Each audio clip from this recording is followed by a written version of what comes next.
Okay, good evening all. Welcome to this week's lecture, which is on public expenditure and taxation, public finance in the UK. And exactly in the normal way of these things, I will talk about these things and then we can stop at the end and I'll take some questions. What I want to do is to structure the lecture in the following way.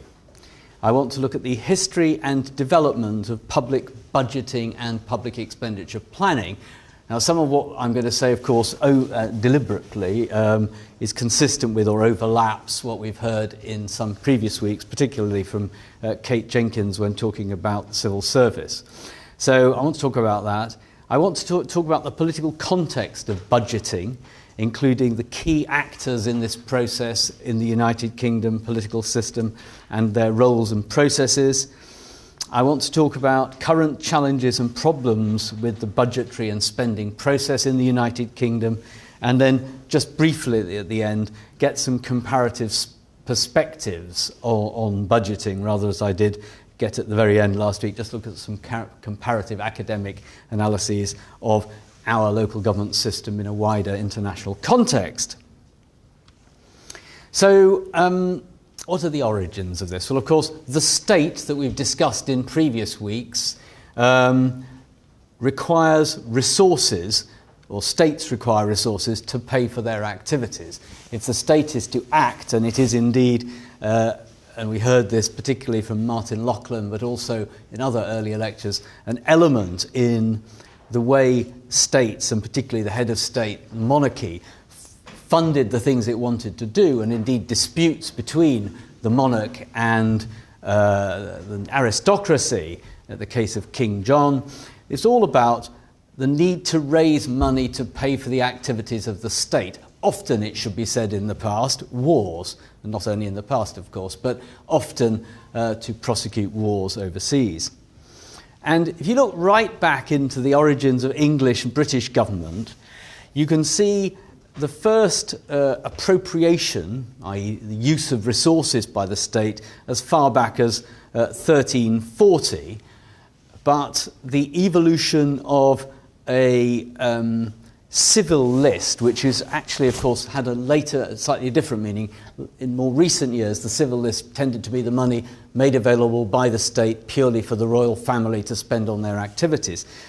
Earlier on than that, the royal household had a civil list resource, taxes, raises, for it to spend on civil government and the royal household together. So these things were actually run together. And of course, when the head of state, the king or queen was head of state, you can see how that eliding might have occurred.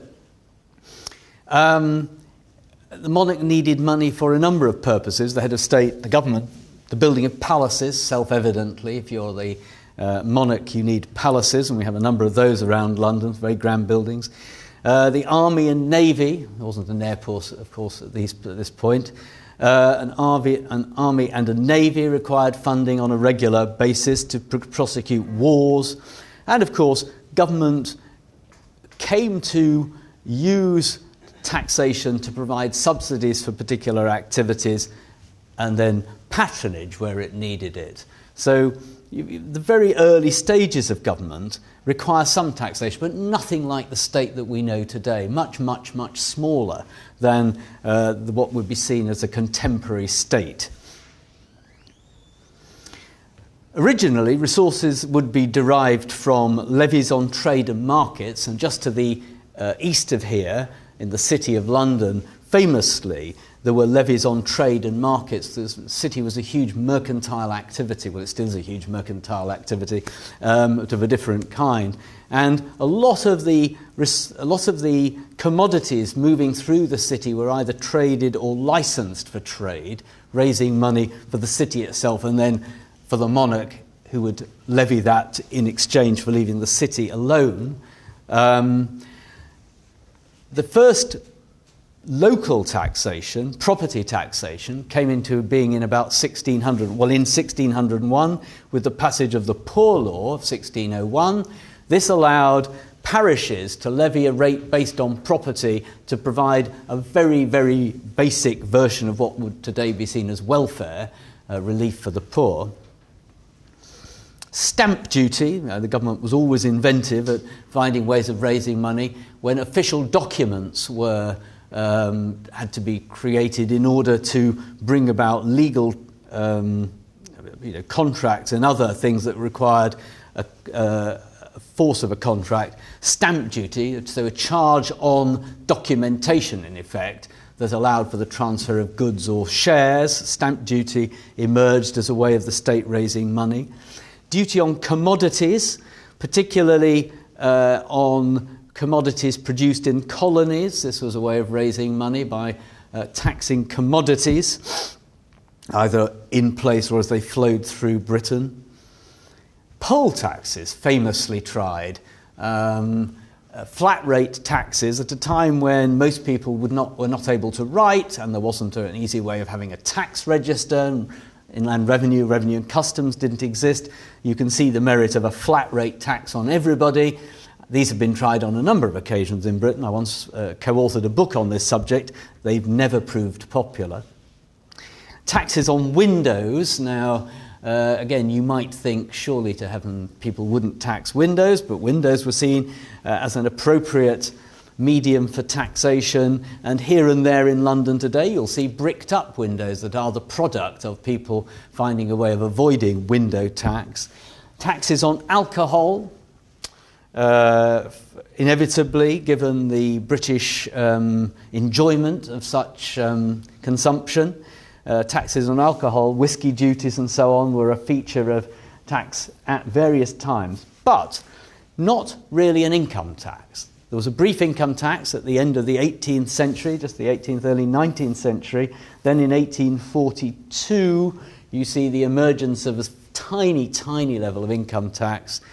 And by far the biggest tax that was set actually in Britain for many years was property taxes, the so-called rates set by local government to provide local public services. So rates on housing and rates on businesses, which all cities and then counties were able to levy generally from the early to middle of the 19th century onwards.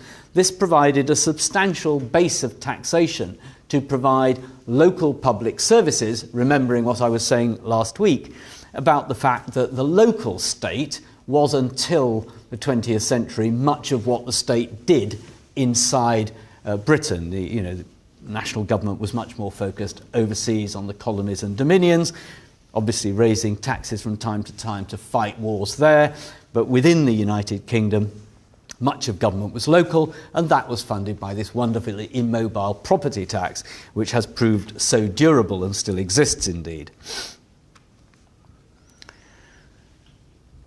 Now, in modern government, budgeting, well, I quote here from one of my colleagues in the government department, Joachim Wiener, who says, in most countries the term budget refers to the annual expenditure and revenue plans tabled in the legislature. It's universal in democratic governments across the world to have a budget of some kind, but of course in Britain the principle of parliamentary consent to taxation gained constitutional recognition in the Magna Carta, which was mentioned more than once, mentioned originally by Martin Lachlan, a document signed by the King John, in recognition of some degree of sharing of powers and duties with other parts of the state, and in particular giving Parliament the right to assent to taxes. The way that government budgeting operates today in the United Kingdom, and I'll come on to how taxes have grown in modern times,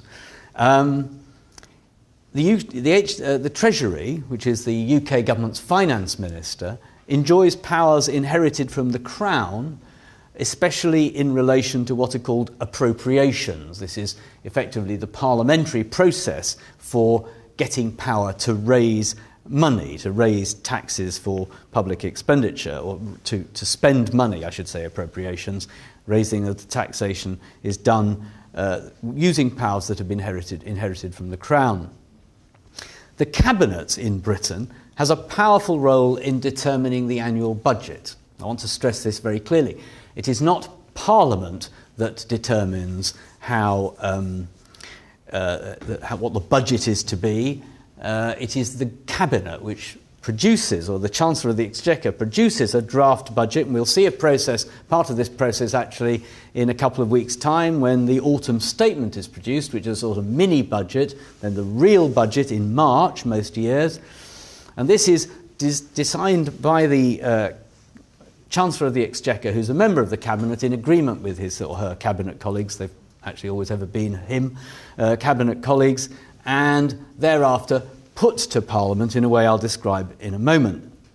The powers of the House of Commons, and more generally Parliament, in relation to voting on the annual budget are heavily limited by standing orders. That is, the House's own agreement about its own way of behaving limits the extent to which the House of Commons can vote on this annual budget. The House of Lords cannot vote on legislation concerned with public money, but it does hold a budget debate. It holds a short debate on the budget, but it can't, as it were, vote on any aspect of taxation. This is the power that was taken away from it in the early 19th century after a struggle between the two houses of Parliament. So this is a process which, again, and you've heard this from George Jones and indeed from Kate Jenkins in early week, the power of the Cabinet is extremely important, and particularly the Chancellor of the Exchequer, in determining an annual budget. The role of Parliament reflects its historic relationship with the Crown. The sovereign sought the approval and authority of Parliament to raise taxes for spending. That was the process. Parliament raised the taxes for spending, which the Crown wished, but the sovereign had to get approval for this. And the Crown, today the Cabinet and the Treasury, the Chancellor and the Cabinet the Chancellor working through the Cabinet, proposes taxation and expenditure, not Parliament. So it's definitely something done very much at the heart of government. Scotland and Wales, as we discussed last week, have a devolved budgetary process, something very different, where they receive their resources through a block grant from the United Kingdom Parliament. This is how it currently works, but then make their own decisions about the use of those resources, though up till now not raising their own taxation. This is all going to change, but not thus far. So at the moment, they have their own budgetary resource processes, but only relating to the expenditure of public money. Now, there is a principle of annuality, that is an annual process for supply in Parliament, for the resource provision made by Parliament for the government. It's an explicit process in law. And the specific provision for expenditure is only for a specified year. And there is a principle of universality, that is that all revenues and expenditures are included in budget-related documents. Now, this is not embedded in legislation in the UK, although that is how it's practiced. So, as with so many things in British government, some elements of it are embedded in law and some of them are not. So the idea that all revenues and expenditures are included in budget-related documents is not something laid down by law. On the other hand, it's the way governments have proceeded. What we don't have is a principle of unity, i.e. there are separate laws and legal processes used to approve annual revenue and annual expenditure. These things are done separately. So revenue is done in one place at one time and expenditure in another, also done through government and with parliamentary assent, but they're done separately. It's not a single document that in effect decides both. So I'll come back to this in a moment. So what Parliament does in all of this is to approve very broad aggregates. It approves the broad sweep of what the government's going to do with taxation, and it approves the broad sweep of the supply estimates for departments, I'll say more about that in a moment, that give the power to spending departments to use the money that Parliament has voted. But I can't stress how broad this is, and the government, particularly at the core of government, has much more power in this process than Parliament does. So who are the key actors in all of this? Well, inevitably, the Crown, I put in inverted commas, like everything else, park that.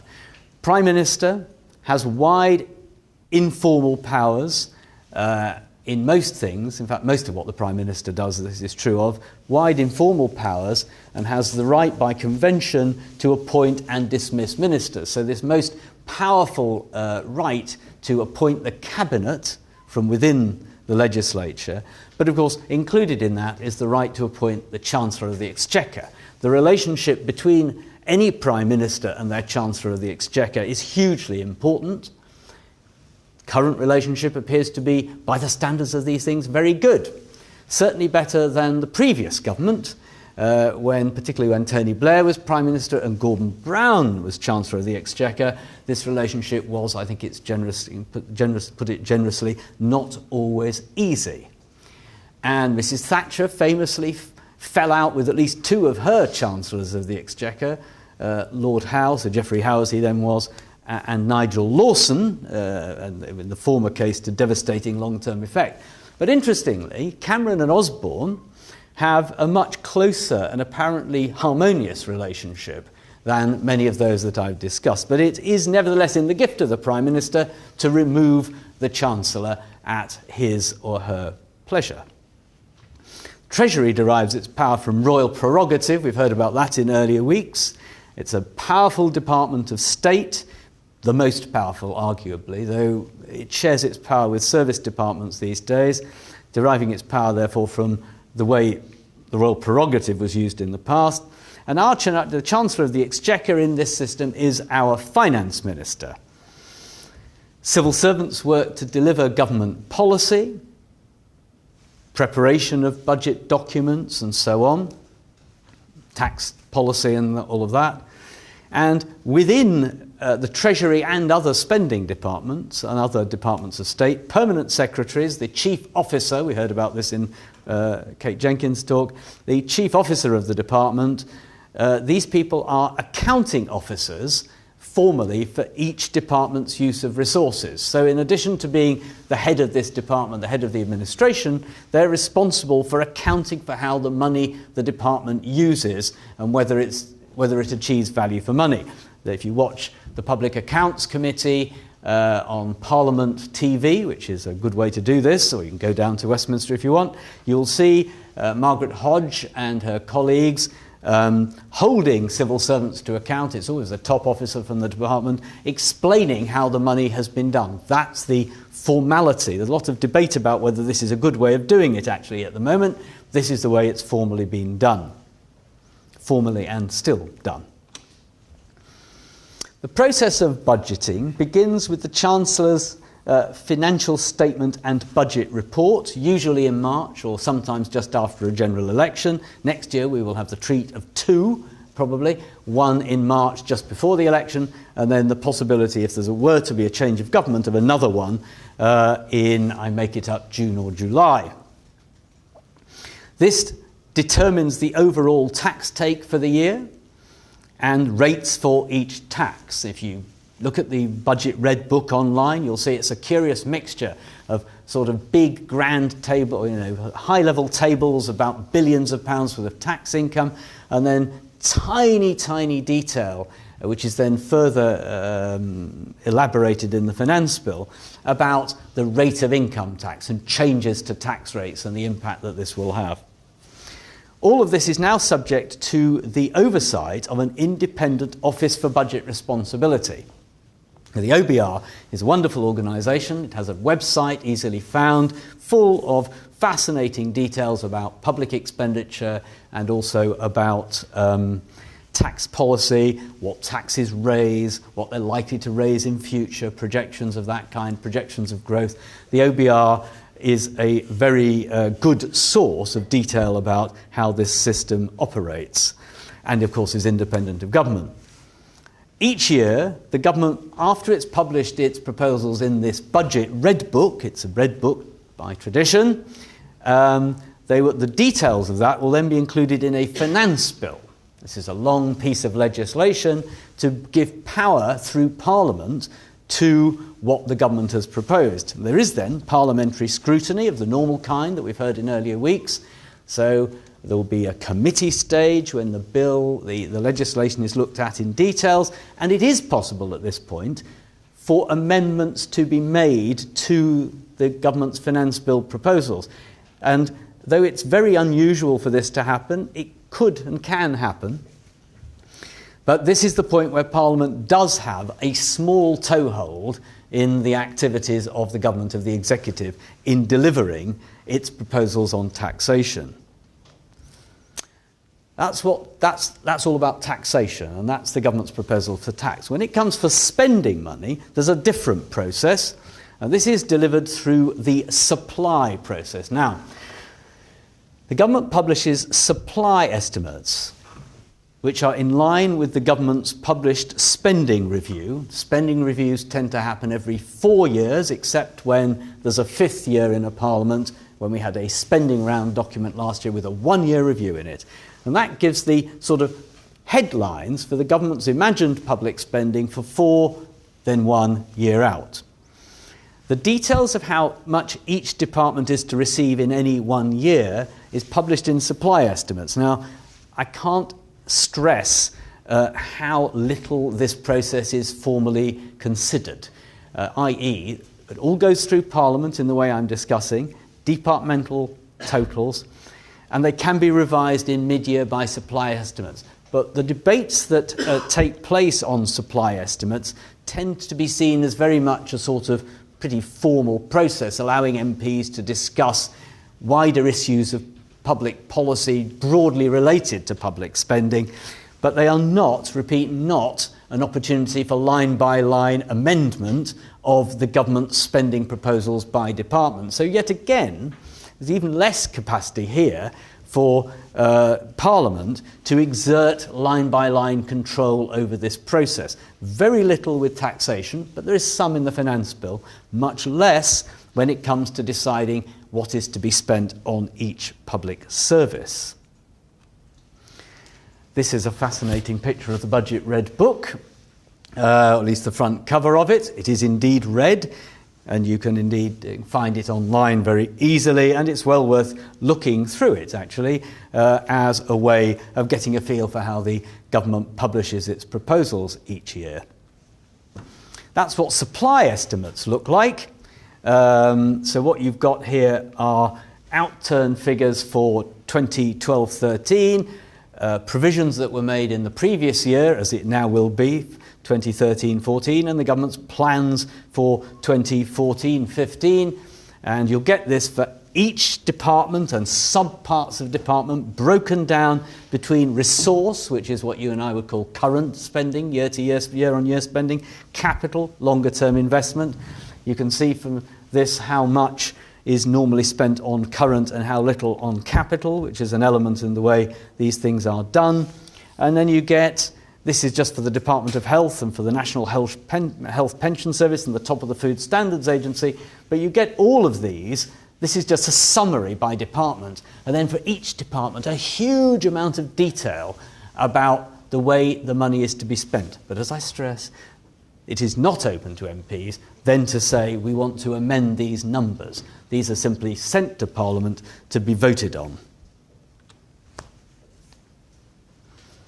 Legal authority for the government to spend money is given by what are called Appropriation Acts and the even more ominously named Consolidated Fund Act.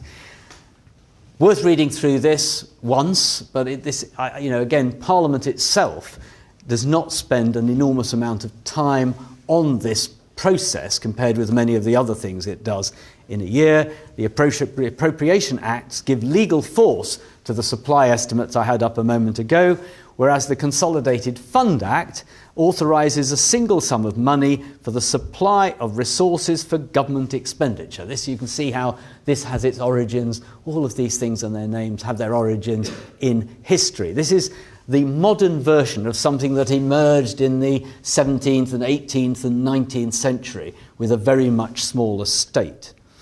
And these acts are voted on, indeed, without a debate. So what you find with these particular pieces of legislation, even less than the supply estimates, which are debated, is they're voted on without a debate. So they're just laid before the House. There's a debate, there'll be a vote on them, but no formal debate on these. Now, you think that's pretty remarkable, that these are giving legal force to the supply estimates and to the government's use of money, but actually they just go through without a debate, and the government, providing it has a majority, can deliver that.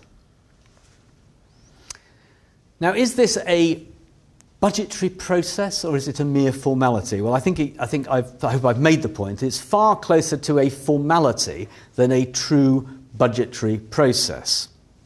Supply debates, those on the supply estimates, are now largely used for the opposition or for general debates. That is, that the opposition can have a debate on an aspect of the government's supply estimates, or just for a general debate on them, and are rarely linked to the government's financial proposals as laid out in the supply estimates. And as I've said, constitutional practice dictates that the Commons can't propose increases to estimates or indeed transfers within budgets heads. So if we just go back to that, you might think, well, we think there should be more spent on capital and less on resource or current spending in the Department of Health. And even if a large number of MPs think that in fact there's nothing they can do about it on the floor of the House of Commons. Rejection would be the only option where the House of Commons decided to reject all of this, but generally government MPs would stop this. Providing the government has a majority, it's not going to vote, the government majority is not going to vote down this very high level process. This has never happened.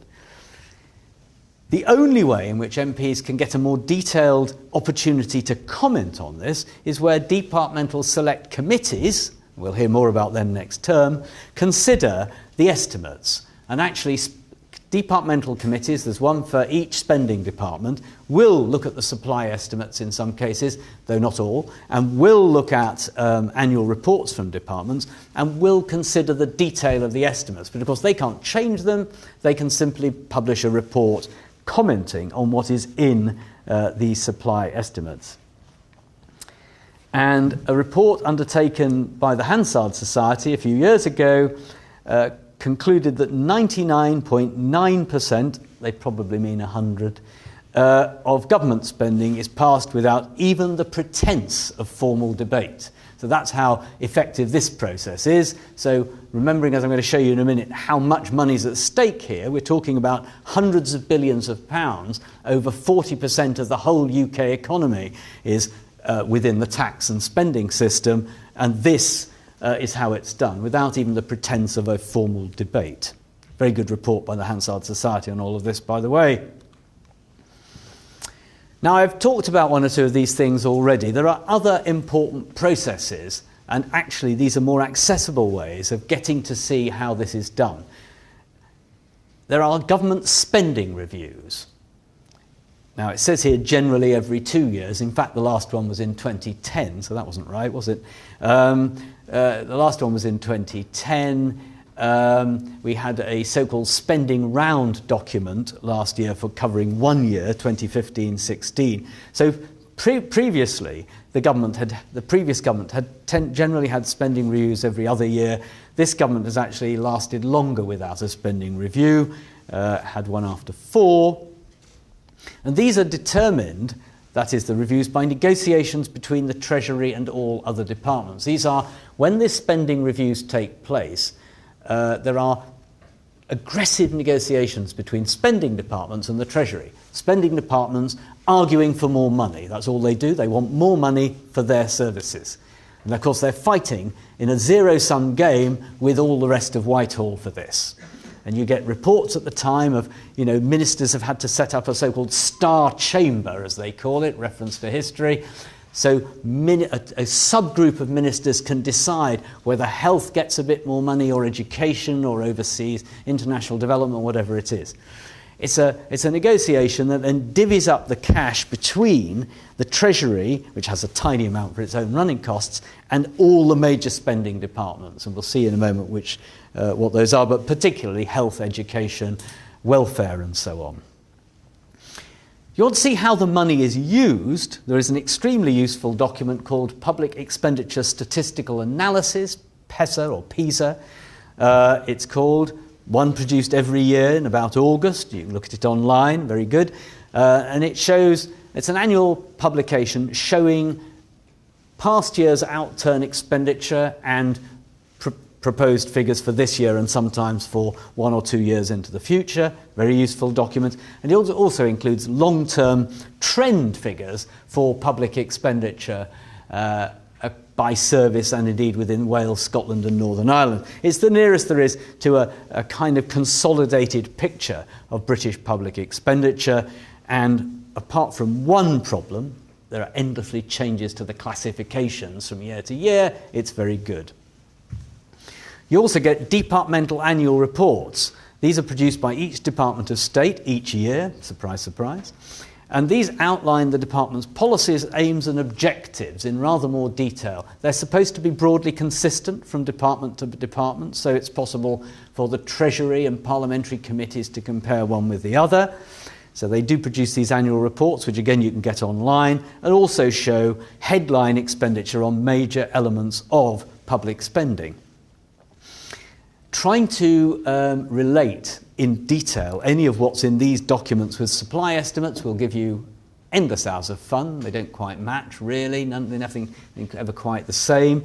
But they are all, in principle, linked back to the overall total of public expenditure each year and the overall total of taxation that is determined by Parliament, government figures each year.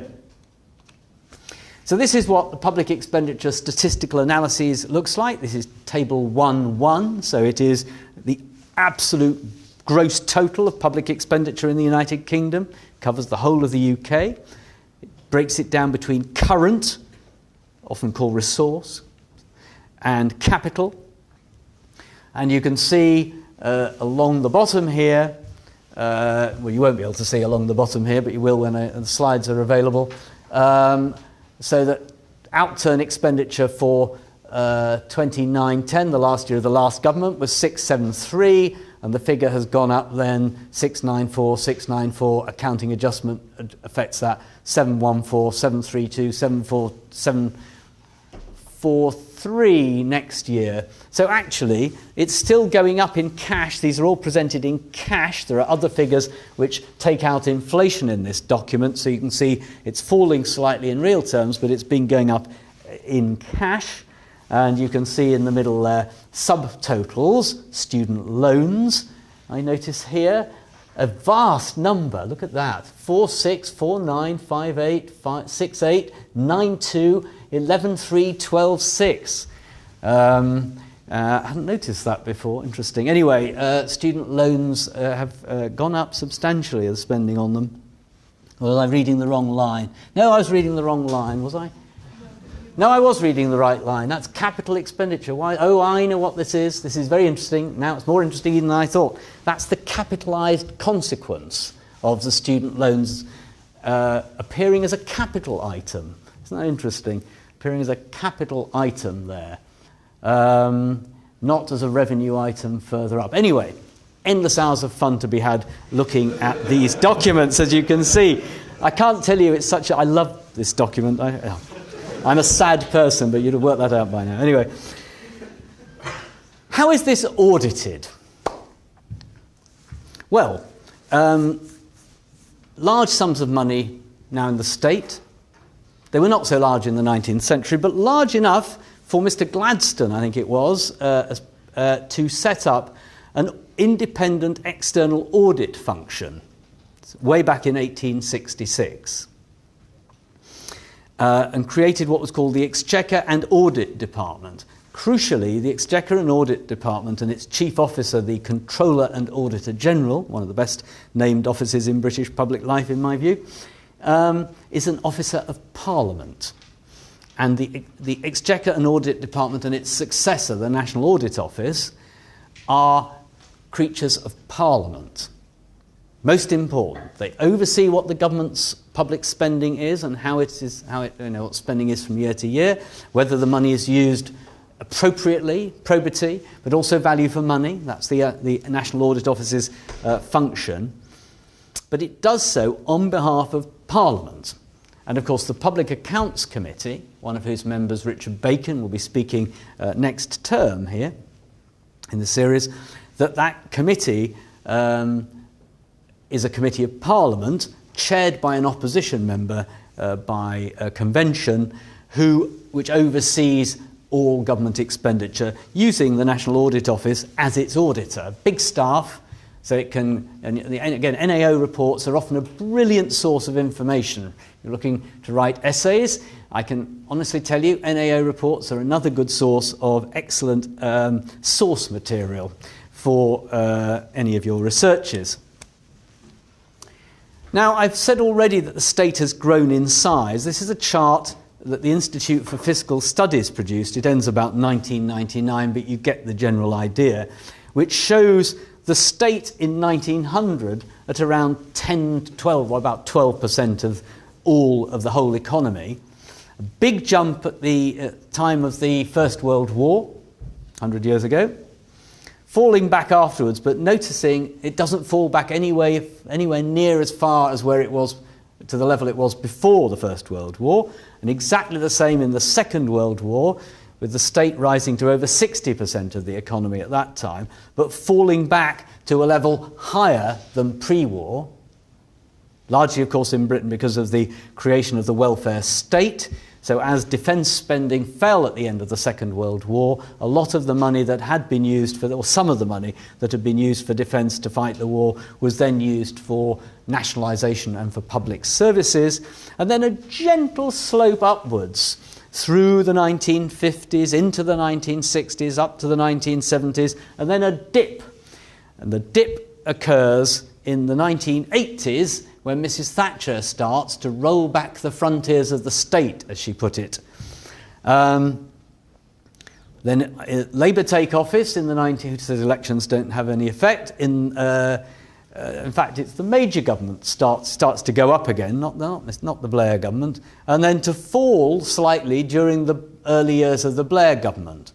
So, but what you've got here really is a movement of the state being around 10 to 12% of the economy up to the First World War in stages, up to it being typically 40 to 42%. If we continued on a little bit up to today, it would have gone back up to 45, 46%. Now it's falling back. I've got another slide of this in a moment, bringing this up to date. So the state has grown substantially over the last 120 years, and if we'd gone back into the 19th century, it would have been much smaller again. So what all of this does is to look at growth in the national income in the red line. This is another Institute for Fiscal Studies excellent though complex slide. So the red line shows the growth in national income, which, as you can see, has varied quite substantially over time. And the blue line is the growth of, I got this right? Yes, the growth of the state, really, percentage of national income taken by the state. So one superimposed on the other. This is what it's used for.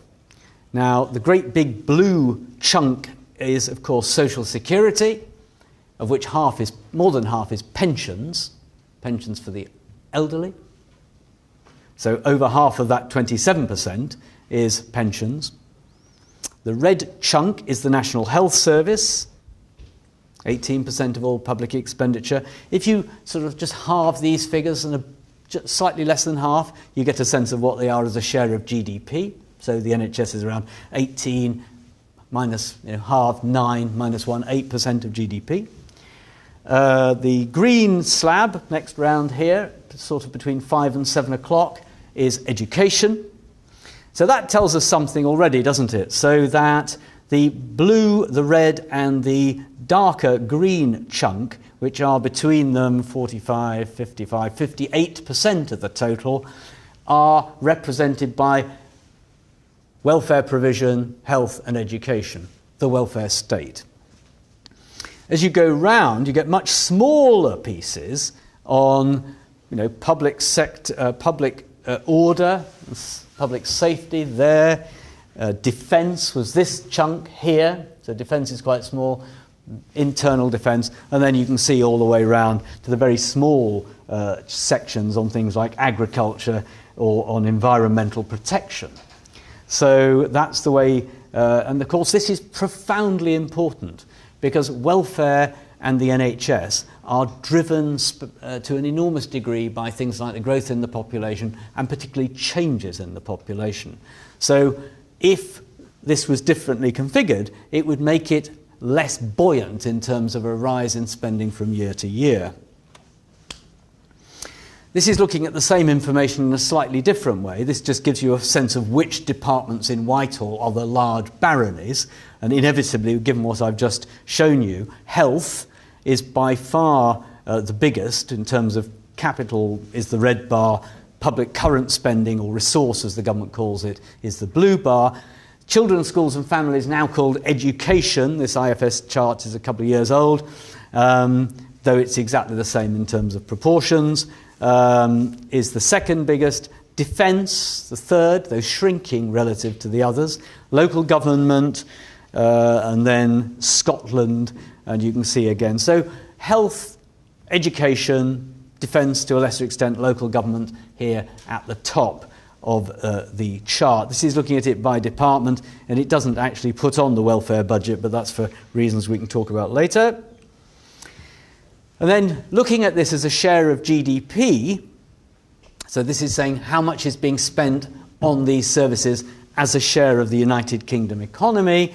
Well, you can see that social security, welfare as it's sometimes called, has risen from around 6% of GDP in the late 1950s to 16% in 2012-13. Again, these figures are barely affected if you run them forward, so they'll still be about this today. It's difficult to make precise comparisons, but broadly the same today.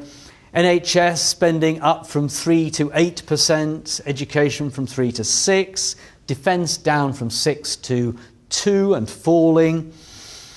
And what you can see here is, of course, overall total managed expenditure has been going up. Not for much longer, I'm about to show you.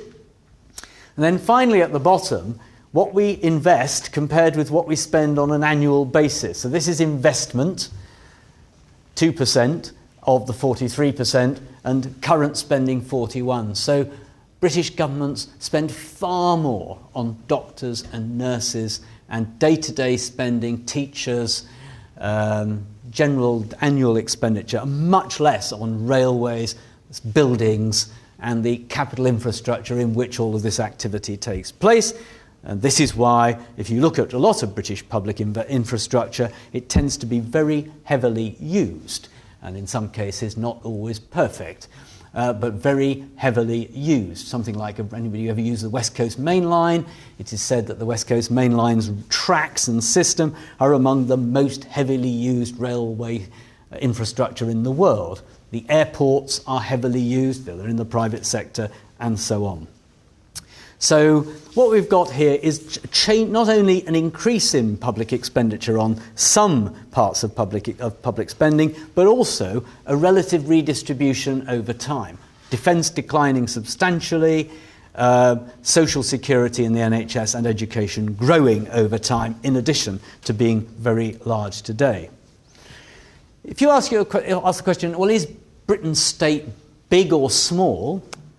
If we look at the OECD's figures, which look at public expenditure as a proportion of GDP, with the OECD 32 in red there in the middle. The United Kingdom's sort of here. This is actually moving this way a bit at the moment, but it's still towards the top end, not up there with Denmark, Finland, France and Sweden. State in France is cool 10 percentage points bigger as a share of GDP than the UK's, but substantially bigger than the United States, which is down here. or even New Zealand, perhaps more surprisingly, Japan, Australia. So it's not, you can't be absolutely sure who you'll meet in which part of this table. So Britain has a state that's slightly bigger than the average, but shrinking at the moment, getting smaller from year to year, partly by government effort to reduce the deficit. If we look at the taxes that are raised, going back to what I was saying earlier about the way the government goes about setting taxes, Cabinet decides what's to be raised, the Chancellor of the Exchequer and Cabinet decide what's to be raised. There's then a finance bill that gives the government the power to raise the taxes from us.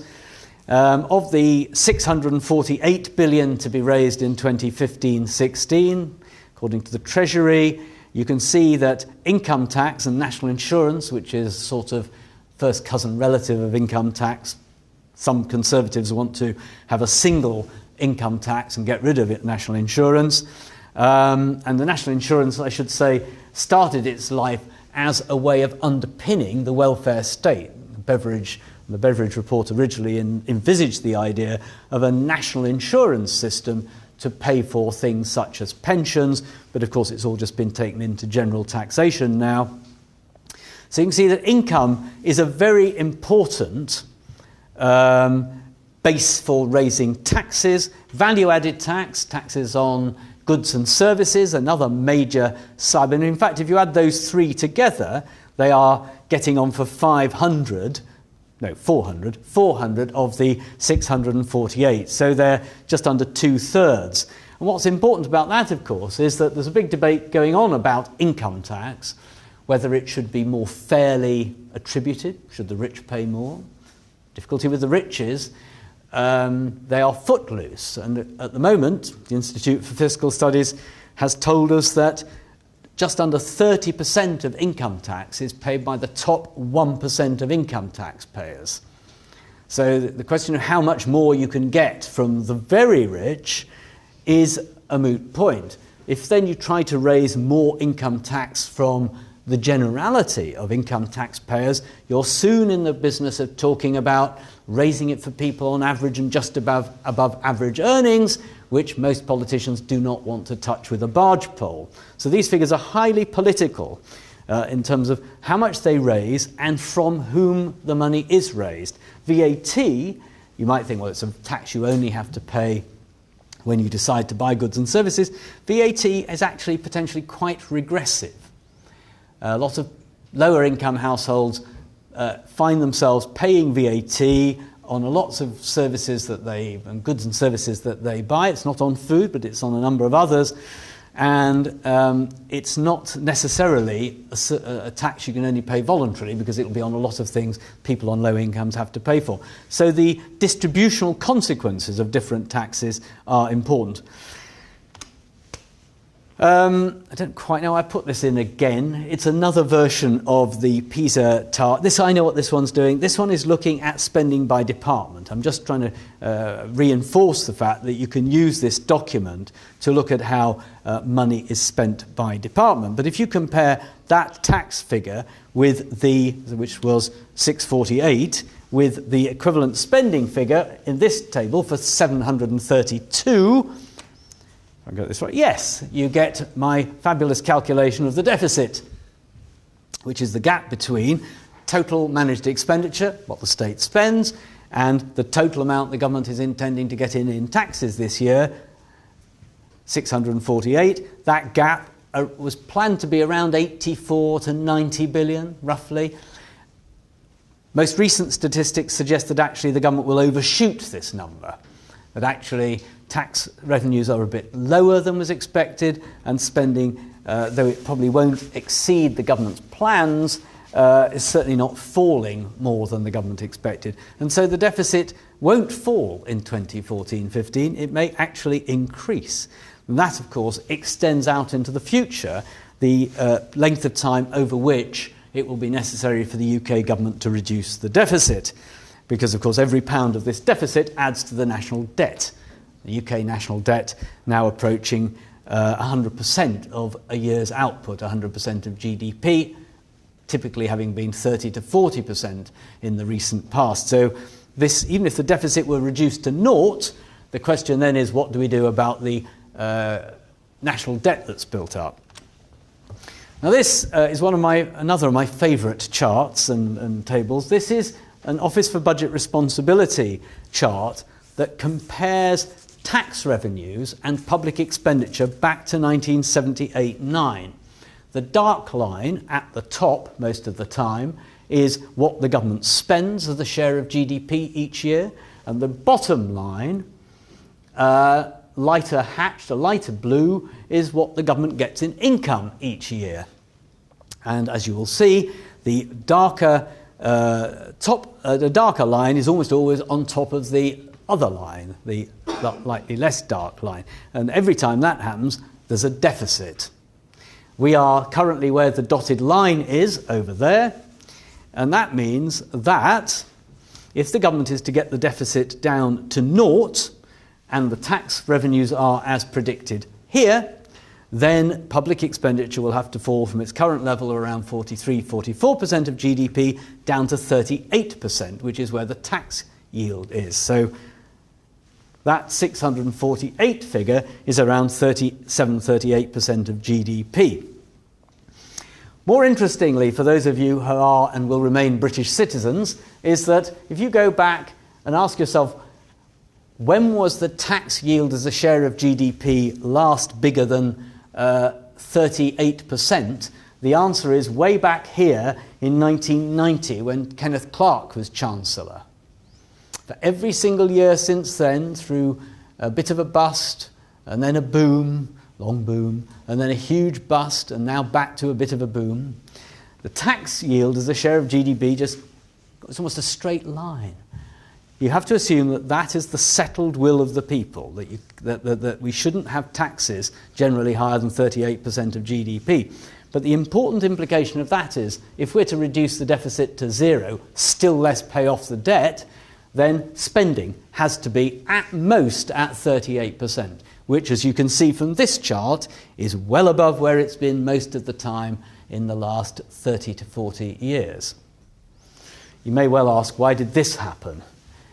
That was under the Labour government, which suddenly produced a government surplus. That happened because when Labour took office in 1997, they had been so determined to convince voters that they were fiscally responsible, they'd managed the economy effectively, that they committed themselves to keeping the previous Conservative Chancellor, Kenneth Clarke's, spending figures all the way through for the first 2 or 3 years of the government, which they did, producing this extraordinary dip in public spending as a share of GDP. And of course, Kenneth Clarke memorably said he'd never have stuck to the figures if he'd stayed in government, but there we are. So this is a very important chart for understanding the future of the future trajectory of the state in Britain, because it has this consequence. This is an Office for Budget, this is OBR, and so is this. The Office for Budget Responsibility recently produced this helpful chart which shows what happens if you just look at that part of public expenditure which the government can control from year to year. So it's current spending which the government can control from year to year. So it leaves out of account things like the welfare budget, which is driven by demand, and other things which the government can't control, and says for everything else, what's going to happen running through to 2019-20. What they do is to build in health, the blue bar, education, the red bar, green line, the green strip is international development. So if you put those in, and imagine that they are protected, and they have been protected by the government thus far, then they've just put in there the trend line for spending on everything else, if you're to meet the overall total of public expenditure consistent with deficit reduction, as I showed here. And that's what you see. And of course, if you allow your mind's eye to run a straight line out from the top of the green bars, the 3 bars, blue, red and green, just run it straight ahead, and the black line at the top, they would meet. And at that point, there'd be no public spending available for local government, defence, capital investment, core civil service. Yeah, that's it really, that's enough. Anyway, police and fire. So that's the problem that all governments now face in the UK, that they are trapped in some ways, it would appear, by the need to keep, they feel the need to keep taxation low for international competitive reasons, good reasons perhaps. Don't want our corporate taxes to be too high, have to keep income taxes reasonable or people won't invest in Britain. So they're trapped, low taxes, spending declining, and that has this effect on other spending, this yellow set of bars. And of course this will have to be approached and something done about it in the government's, or the next government's, this government re-elected or a new government's spending review next year after the general election. Now, a traditional analysis, a well-known analysis of the Treasury and the public finance process done by Hecklow and Wildawski in their famous study, The Private Government of Public Money, now quite some time ago, argued that there was a powerful relationship between the Treasury and spending departments within what it called famously a Whitehall village, a term that's now used universally and indeed abusively most of the time about what goes on a mile or so away from here in and around SW1. But the idea that they were trying to convey, which comes back to earlier lectures that we've had, which have related to this, is that it has powerful values and norms inside itself. And that the process that I've described, with civil servants meeting and ministers meeting each other, civil servants meeting each other, planning public expenditure, working out the tax system, is all going on within a system of individuals and departments which have powerful values and norms of their own. And I think it's true to say that despite all the pressures and changes that there have been on the system, this is still to a very significant degree true. Civil servants are loyal not just to their department, but to the civil service more generally. Civil servants still speak about the wider civil service, and they prize coherence and continuity. That's the sort of conclusions that Hecklow and Wildawski drew. A contemporary analysis of the UK in an international context what I've produced here. Oh, no, I haven't produced here, I should say. I'm citing here from some work done by OECD, which has contrasted systems where there isn't a written constitution over there, like the United Kingdom and New Zealand, with countries where there is a written constitution. And the simple point I just want to leave you with here is that where there is a written constitution, there is a greater possibility, I wouldn't say a large possibility, but a greater possibility for other players apart from the core of the executive to have a role in the budgetary process. It doesn't happen everywhere, but it does happen in some places, particularly and famously in the United States. So this is simply to give you the impression that whether or not a country has a written constitution can affect and has implications for its budgetary process. And this is a sort of summary of what was in that chart, comparing the UK and the United States. And of course, what it does is in the United Kingdom column is a sort of a summary of what I've been saying just now. But if you look at the United States column, there you have an entirely different system where the President submits a draft budget to Congress, but which Congress, and I should say prepared by the Office of Management and Budget, which is a presidential agency, but then it is open to committees in the House of Representatives and in the Senate to resolve to change the budget. And this, of course, produces famously, or can produce, gridlock between the President and Congress in the determination of budgets, which has led some people to conclude that not just the American budgetary system, but constitution and government system has a lot to be desired. Now you might say, well done Britain, having this excellent system where there can be no disagreement between the executive and the legislature. The system just goes through, government of the day gets what it wants. Now I'm not saying that at all. I'm just comparing, as the OECD did here, two very different systems, to beg the question in your mind of whether it's better to have a system where there is an opportunity for the legislature, for the parliamentarians or those in the legislature to have a say in drafting the budget and deciding public spending priorities, or whether it's better to go towards the other end of the spectrum, in which most of this is done by the government, or by the executive at the core of government, which is very much the system I've described for the United Kingdom.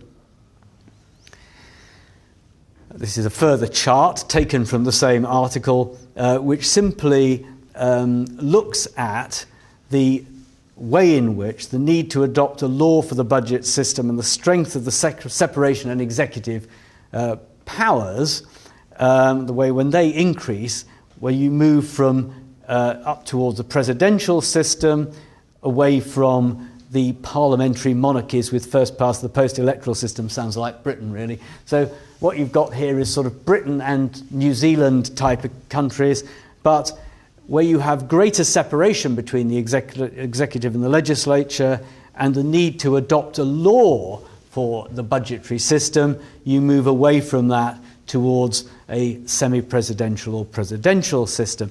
It has something to do with the difference between parliamentary systems and presidential ones.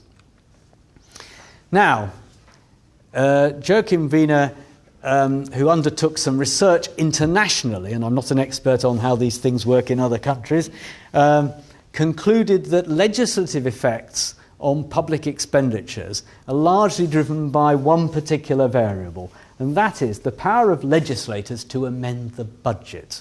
Something that I've said most definitely does not happen in the British system. In contrast, a number of other budget institutions highlighted in the literature do not appear to significantly affect the size of government, and parliamentary control of the budget is difficult to attain, if not elusive. Many national legislatures have neither the institutional means nor the political independence to be influential budgetary actors, certainly a description of the UK system. Active legislative bodies, on the other hand, are prone to suffer from a pro-spending bias. And you can see from that observation that if you were to hand this system to Parliament, and again, I'm not saying that the British system is inherently good, I'm just saying if you were to hand it to Parliament, chances are you'd get members of Parliament, one after another, saying, well, why can't we increase spending in my constituency on this? We need to keep this hospital open, whatever it is. And it would generally push spending up, most unlikely, unless it was very ideologically driven by sort of neoliberal politics, to push it down. And then the OECD journal, as I was quoting in the previous two slides, concludes that the executive branch has two particularly important roles to play in the budget processes. First, it must prepare the initial draft of the annual budget, which it does in this country, and which should be set in the context of a coherent medium-term fiscal strategy. Not so sure about that. And second, the executive is responsible for executing the annual budget and for accounting to the legislature for budget implementation and result. And that is the way the British system does work, in fairness. You can criticise it and the way it could be done better. And of course, absolutely essential to this process is the scrutiny by the National Audit Office and the Public Accounts Committee, which we'll hear more about, as I said, next term. So that's it, really. That's just a brief international, bit of international framework to put the British system within, to try to see it in some kind of a context. Just one final thought, which is clear from this lecture and from others that you've heard, I think, is that this system, public expenditure, the system for determining taxation and public expenditure in the United Kingdom, as so many things, owes a great deal to the evolution of the state over a very long time. That is not something, in the same way there isn't a written constitution, there hasn't been a formal let's start again moment for the determining of taxation and budgets. Indeed, many of the names that are used themselves go back into the mists of time. The Consolidated Fund Bill, the Treasury, these are all things that have their origins way into the past. So what we have here again, I think, is a set of processes within government, this time for taxing and spending, which also owe a great deal to the organic evolution of the state in Britain. Right, that's it. Now, any questions or thoughts or comments? Right, good. Okay, one here, one there. Okay, yeah. Okay, one here, one there. Are there any metrics they use other than just pounds and expenditure? My point being around, if you were to say, take the NHA to spend, let's say that it's going to be flat or approximately the same, it's a highly emotive thing to argue about, oh, you don't want to cut that number, but it doesn't really link to what are they actually trying to do with that number. I mean, it's not just expenditure, they want to provide a service to the UK. Yeah. And we didn't really touch on, you mentioned that there's lots of detail in there about what they're trying to do, but does that debate happen anywhere where people are actually saying, what are we trying to actually achieve with this money to allow any trade-off? There is, and it's a good question, and you're right in a sense to prompt me to a small excursion. There is no question that when the Treasury, at the beginning, during the spending process, and I talked about that in the Star Chamber, for dividing the money up for really all of these years, the money would have been divvied up, certainly for 2010 onwards, 2010-11 onwards, by the government in the spending review in 2010. And it was done department by department, and the figures have been stuck to ever since. Interestingly, that has the consequence that the Treasury has a great deal of power at that moment and very little thereafter.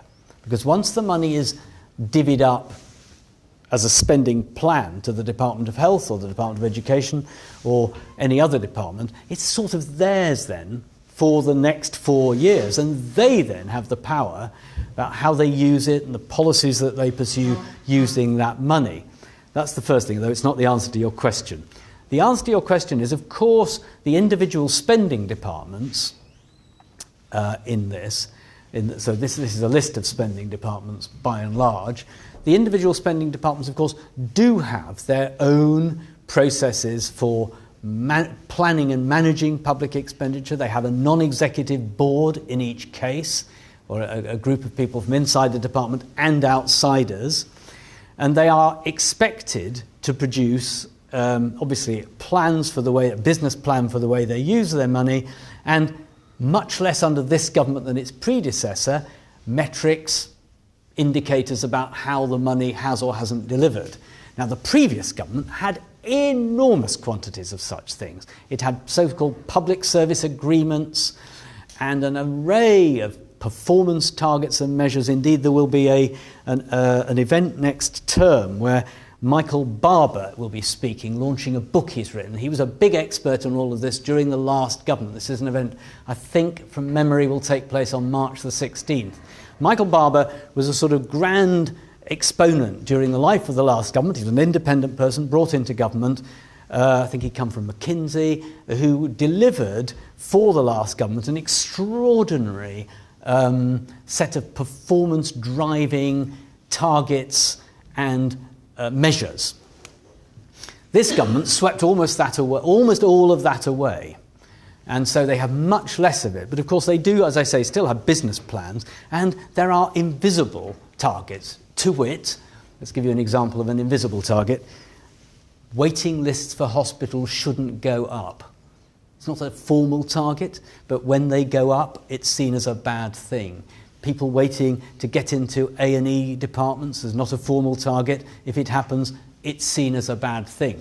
So there is a fair amount of planning by the departments concerned of how they use their money, obviously to achieve the objectives. So I'll just go a bit further into this. So if you take the education department, and the education department has a policy of promoting a more diverse set of schools, academies and free schools, they use their resources accordingly to promote the delivery of those policy outcomes. So departments do plan, and actually, as I say, once they get the money, they are more powerful in many ways than the Treasury, because the Treasury, like the National Audit Office and the Public Accounts Committee, can oversee the way the money is used, but they can't any longer control it until they next have a spending review. Okay, question up here. I have a bit of a speculative question. The Smith Commission seems set to recommend the devolution of income tax rates and bands to Scotland. Yeah. I was wondering if you could speculate a bit on how this might affect the budgeting process and also how the Treasury might react as this is being drafted into a bill with its desire to control public spending. Absolutely. Okay, at the moment, this is the United Kingdom taxation. All of the tax rates for all of these taxes, other than council tax, are set by national government, by the United Kingdom government in London. If the Smith Commission, which is due to report on, is it this Friday or next Monday, maybe the 30th, maybe next Monday, very soon. This is a commission that I mentioned last week, which has been set up by the government, sort of, to review the future status of Scotland, and in particular its tax raising and other powers after the referendum. And what it appears, the three major political parties in Westminster, and the Labour Party's come into line today on this by all accounts, they're proposing that Scotland would have its own complete control over income tax. So Scotland is, roughly 8 million out of 62 million people, so it's going to be about 12 or 13%. So of that income tax total, something like 20 billion, if I got the maths right about that, is going to be, isn't it? About 20 billion of that, that's a bit big, too big. Assumes that they earn the same amount as in England. It does. Let me see if let's start again. It's 8 out of 60, it's over 10% of the UK. About 12. Actually, so it's going to be, thank you, I would say it's going to be sort of, say 15 of that, let's say go for a safe number. Something 12 to 18, even safer, of that income tax total will be attributed to Scotland. They'll then set their own tax rates. They might collect more or less. They might want to compete with England. They might want to have higher taxes to have a bigger state. But they will then set that separately. Quite what happens to national insurance, I don't know. I don't think you can have separate VAT rules within European law. I don't think that's allowed, so long as we're all still in the EU. Corporation tax, that could potentially be devolved. Council tax is local already. And other taxes, landfill tax, stamp duty are being devolved, which are all within other. So a proportion of these taxes are going to be handed across to the Scottish government. Now that will be a radical change, a radical departure for the United Kingdom, because hitherto the United Kingdom Treasury has set all of them. So it is a very radical shift and change for the UK. And well, that's it. So is that an answer to the question? So it is going to it'll affect this. We'll have to have, next year or the year after, I'll have to have a separate column here, in italics for Scotland. And that's a big change to the UK state, because the Treasury has always, and I didn't make this point, always defended its control of these numbers. They are most unenthusiastic about what is unpopularly called hypothecation, which all other people would call ring fencing.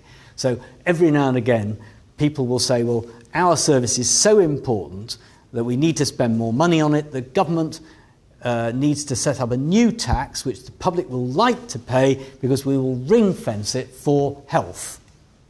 And indeed a bit of national insurance was put up. National insurance was put up by the last Labour government at one point, with the money sort of ring fenced for health. Well, of course, today all the taxation is lumped together here. Health funding is entirely separately determined, so there was no real ring fencing. The Treasury's always fought long and hard, Kate is going to say something in a moment, to avoid ring fencing. But when Scotland gets its tax raising powers, it will to some extent be ring fencing, at least geographically, a part of this tax stake. Okay. Can I, it's just one point, because I think both these two questions are sort of two facets of the real underlying problem with public expenditure, which, as long as I've seen it, has always been precisely your point: what are we getting for the money? And the difficulty has always been that the Treasury has thought in terms of money. Yeah.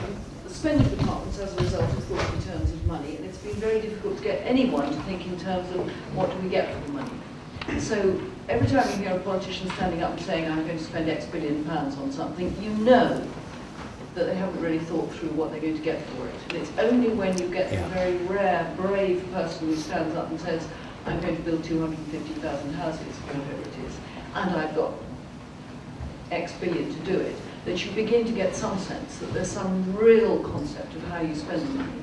And the problem with public expenditure for the last 30 or 40 years, and probably ever since the dawn of time, has simply to get people to think not in terms of the cash, but in terms of the outcome. And they nearly got there about 15 or 20 years ago.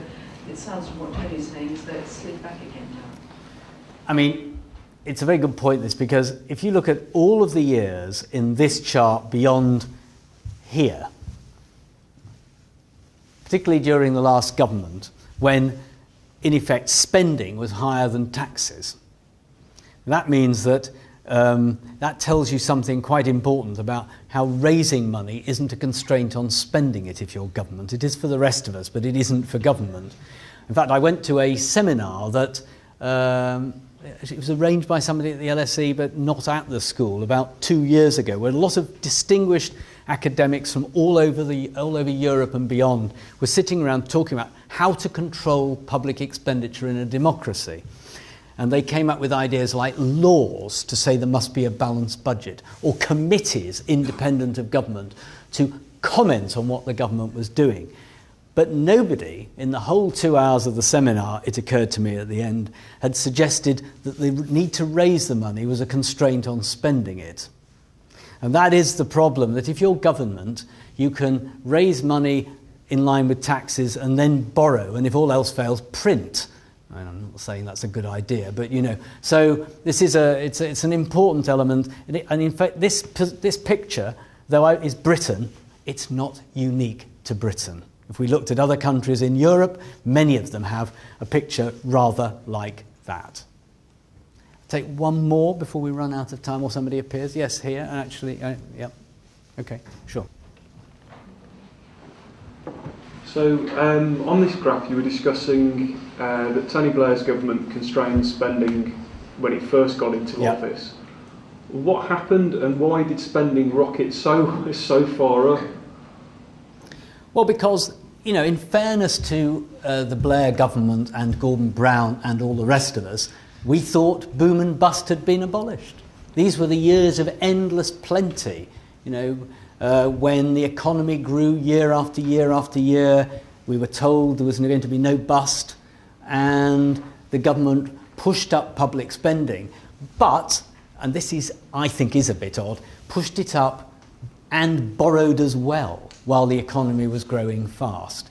The Norwegians, with their oil, have actually run a huge budget surplus for years and put it into a sovereign fund. What we did when we had years and years of growth was if the government had pushed up taxes to match it, then by the time the really bad crash happened in 2008, it would have been much easier to avoid building up the vast deficit and the increase to the national debt that happened. So I think that, the last government decided to push up public expenditure, and it did very substantially. Now, in fairness to the last government, up to here is, you have to, in fairness to them, that spike there is not public spending rising, but the economy shrinking, and therefore public spending rising as a proportion of GDP. Because public spending flattened out at about that point, but because the economy shrank, it increased as a share of GDP. So it's really from there to about there that Labour increased public expenditure substantially. And in fairness to them, at the time, they explained what they were doing, which was trying to make good the underinvestment that they saw as having happened before. But what this does mean is that as a taxpayer in Britain, you'll have had a number of years where you got higher public spending than your taxes would pay for, and now you're going to have a load of years in which you'll get, or soon, falls in public spending, even though your taxes are unchanged. So the two things are disconnected. Well, the Conservatives, if they'd have been in power at that time, could well have been duped by the idea of having tamed boom and bust as well. Oh yes, I'm not making a political point. I mean, I'm not no, but I want you to make a political point, because this reminds me of the question: can you trust Labour with the economy? Is this a recurrent theme with Labour governments of spending too much? In fairness to the Labour government, if this chart went back to the 1970s, the Heath government, a Conservative government, went for an extraordinary, massive increase in public expenditure in 72, 3 and 3, 4, which led a Labour government to have to mop it all up in 75, 6 and 6, 7, when Dennis Healey, who was still around, was Chancellor. So I think that these periods of budgetary loss of control, in fairness, can happen under Conservative and Labour government, or Conservative-led and Labour, or Conservative and Labour governments. But this one, you know, if they'd known what was going to happen, I think they wouldn't have increased public spending so much. Anyway, we need to stop. It's just coming up to 6:30. Thank you all very much. Next week, we'll be hearing from Patrick Dunleavy, and in fact the week after, the last 2 weeks of term, about political parties and the development of a multi-party system. Look forward to seeing you then. Thank you very much.